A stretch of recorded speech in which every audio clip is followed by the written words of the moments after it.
CIDG dumepensa sa pahayag ng asawa ni Senator De La Rosa kaugnay ng isinagawang operasyon sa mga lugar na posibleng pinagtataguan ng senador. Detalye ng balitang yan mula kay Rajuman Marjo Domingo. RNN Live Report!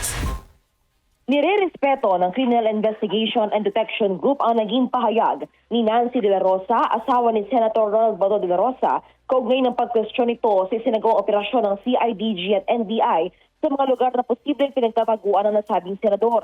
Nabatid na kahapon ay 4 na lugar ang sinuyod ng CIDG at NBI para hanapin si Senator Ronald De La Rosa na may warrant of arrest mula sa ICC. Ayon kay CIDG Director Police Major General Robert Morico II, mataas ang respeto nito sa asawa ni Senator De La Rosa at naiintindihan nito ang posisyon nito bilang asawa. Ngunit nanindigan nito na kumilos ang kanilang mga operatiba ng profesional at sumusunod sa karapatang pantao kung saan maaaring magpatunay rito ang mga may-ari ng bahay at mga lokal na opisyal sa nasabing mga lugar na pinaghanapan sa nasabing senador. Ayon pa kay Morico, kung may nilabagman sila sa batas, ay maaari naman magsampa ng reklamo ang hanay ni De La Rosa sa Napolco Internal Affairs Service.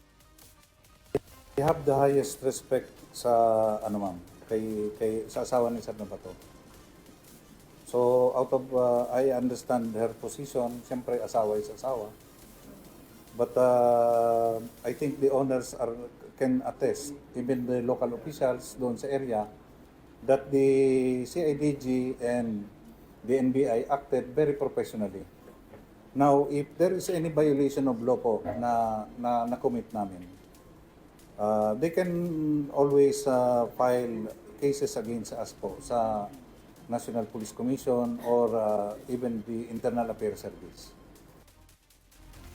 At iyan ang tinig ni Major General Morico. Kasama mo sa DZXL Armen Manila, Rajuman Marjo Domingo, sa Top RMN.